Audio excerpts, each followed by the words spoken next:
If you were to simply glance at the advertising of Severance, you might not even notice anything out of the ordinary. Like, sure, there's a smaller version of himself working in an office in his head, but that's probably just symbolism for like work-life balance or never being able to switch off. And sure, you'd be right, but without watching the show, you would have no clue why you're right. Look closer. What kind of computer is that? Is that a holographic head? Is there a green wash over the entire image? This all points into the direction that this show could be a little weird.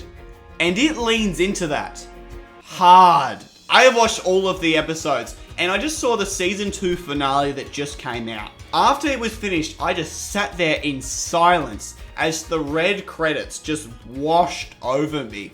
I was just there, sitting with what I just witnessed. So the thing I want to do most right now is for season 3 to come out and the ending be so good that it makes me weep like a little baby bitch. It has been announced that there is a season 3 coming, but even at the soonest, it's probably still a year away minimum. So the next thing down on my list is to bring as many people as I possibly can into the world of Severance. Or at the very least, give some reasoning of why people go so fucking crazy for this show.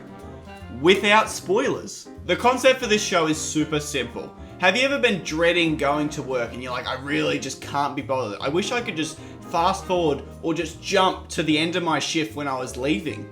Well, in Severance, this is a reality. With one company named Lumen, there is a procedure you can undergo to literally split your work self from your real self. So you rock up to work on time. As soon as you go through the door, your work persona kicks in. You've got no idea what's happening. They do the job, and as they exit, you kick back in, and you have no memory of what the other you was doing while at work. In theory, this sounds great, but the story explores all fractions of the protagonist and his severed life. Like the fact that there's a completely different person controlling your body from the hours of 9 to 5 every day. What is this company Lumen doing, and why does it have to be so secret? How does this procedure even work? And of course, the ethical dilemma of the working version of you that is essentially a slave and has to work every second of their life.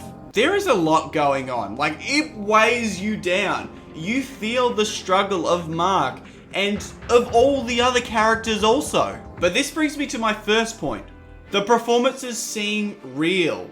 It is an acting masterclass. But all the cast don't try and bring the house down with a showcase of powerful emotions, but by suppressing their feelings and just existing in the world that they've built and accept that nothing ever goes right. Every cast member fits their role just perfectly. No one here could be replaced. Every character has their own unique backstory that is hidden from the other colleagues and is only drip-fed to the audience. I think this show had a word written on the wall on the set of Severance in huge text.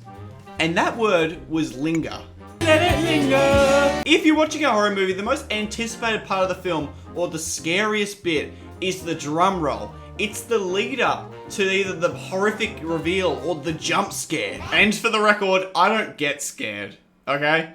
Maybe once when I was a kid, but like, I'm a man and shit. I don't get scared. But for everyone else, this fear and uncertainty before it goes down is what makes it so special. This linger in Severance never goes away. They give us a huge piece of the puzzle each episode, and then we just find out the puzzle doubles in size. This creates a vicious cycle of fans wanting more and more. There are a lot of people who've directed episodes on Severance, but Ben Stiller is kind of the lead guy when it comes to directing. And yeah, this Ben Stiller, who's done all of that stuff. Simple Jack. He has single-handedly given this show more emotional weight than an obese therapist. And if you just imagine that person breaking a chair and falling on the ground, you're a bad person. With everyone wanting more and more, this leaves it up to the hands of the public to come up with fan theories and try and break down what everything means. Please tell me, what are they doing with the goats? And the writing. Oh my god! Every word feels so deliberate, so meaningful. Even if you think, wow, why did that character say it like that? That sounds so funny.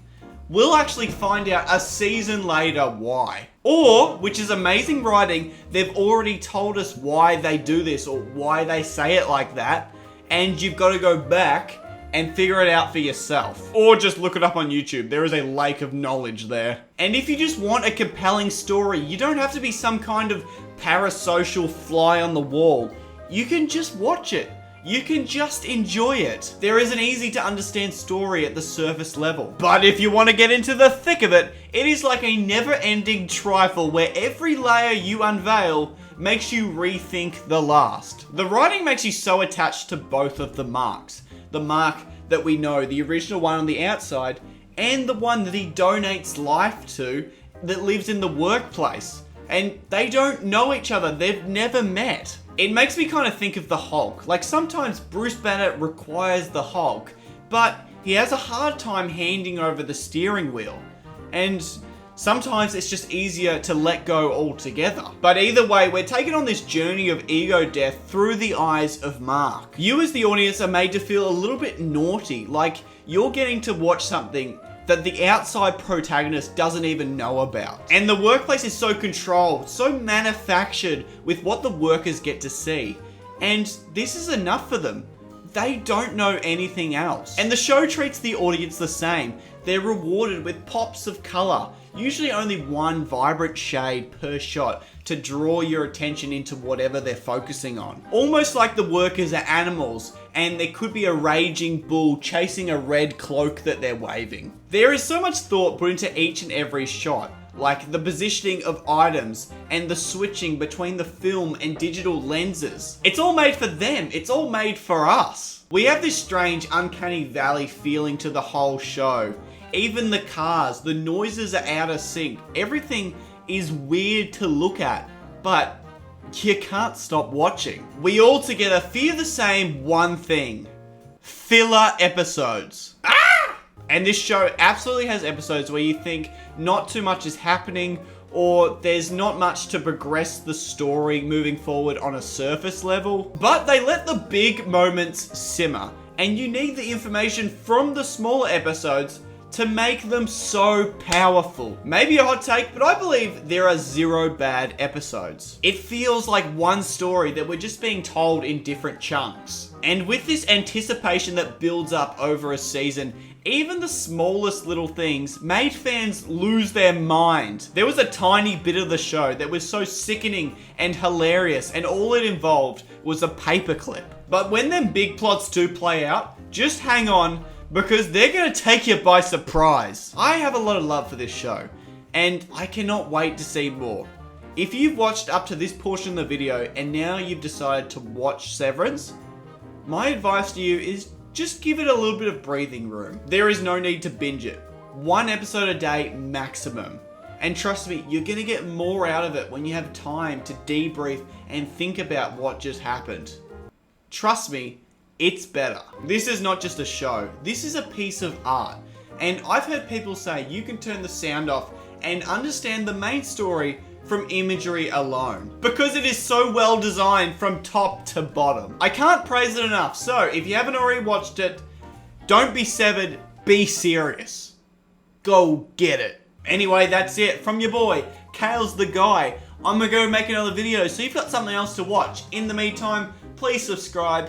And if you do, maybe you can get me a pair of pants, because they have been severed. I actually really hated that. I hope you clicked off before that happened. See you later, guys. Goodbye.